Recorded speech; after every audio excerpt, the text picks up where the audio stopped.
এইভাবে কখনো ভাজিটা তৈরি করেছেন? না করে থাকলে আজই ট্রাই করবেন। এটা রুটি পরোটা গরম ভাতের সাথে সবাই চেটেপুটে খেয়ে নেবে।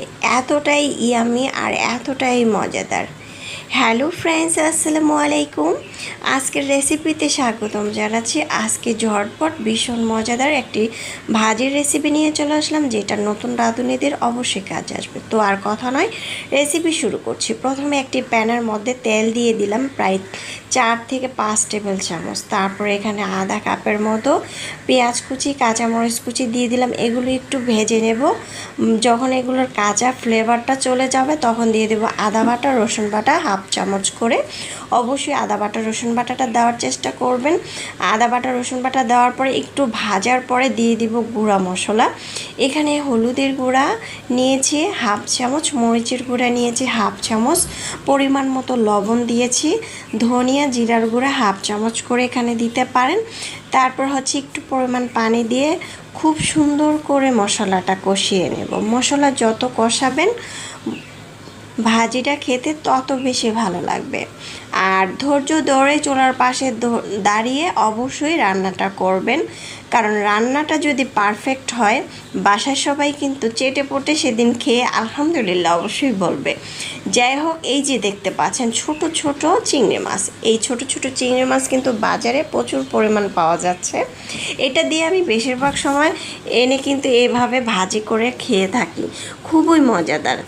এখন আমি এই চিংড়ি মাছটাকে ভালোভাবে ধুয়ে পরিষ্কার করে খুব ভালো করে বেছে নিয়েছি।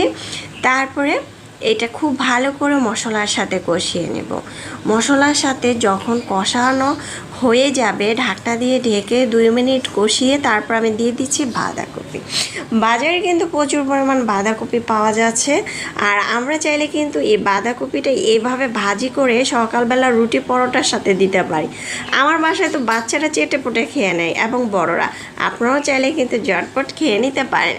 আমি তো ঢাকনা দিয়ে ঢেকে কিছুক্ষণ রেখেছিলাম, তারপরে ঢাকনাটাকে উঠিয়ে আমি এটা নেড়ে চেড়ে উল্টিয়ে পাল্টিয়ে রান্না করে নিচ্ছি। আর এই পর্যায়ে চুলার আঁচটা বাড়িয়ে দিব, যাতে যে পানিটা উঠেছে সে পানিটা যাতে শুকিয়ে যায়। কারণ বেশি যদি পানি থাকে তাহলে বেশি নরম হয়ে গেলে ভাজিটা খেতে কিন্তু ভালো লাগবে না। একটু ঝরঝরা থাকলে খেতে দারুণ লাগবে। এই তো আমার খুব ভালো করে ভাজিটা হয়ে গিয়েছে। এ পর্যায়ে অবশ্যই ধনে পাতাটা দিতে হবে। ধনে পাতা অথবা ভাজা জিরার গুঁড়োটা অ্যাড করতে পারেন, খেতে দারুণ লাগবে। যাই হোক, ধনে পাতা দিয়ে তারপরে কিন্তু নেড়ে চেড়ে উল্টিয়ে পাল্টিয়ে আমি কিন্তু এটা রান্না করে নিয়েছি। একদম শুকনা শুকনা করে আমি ভাজা করে নিয়েছি, যাতে কোনো পরিমাণ এটার মধ্যে পানি না থাকে। তারপর হচ্ছে আমি একটি বাটিতে পরিবেশন করে নিয়েছি। মাশাআল্লাহ, দেখতে যেমন সুন্দর হয়েছে খেতে কিন্তু দারুণ মজা হয়েছিল।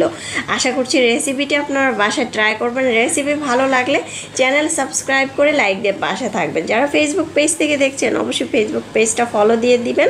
এতক্ষণ আমার সঙ্গে থাকার জন্য অসংখ্য ধন্যবাদ। গরম ভাতের সাথে পরিবেশন করে নিয়েছি। আল্লাহ হাফেজ।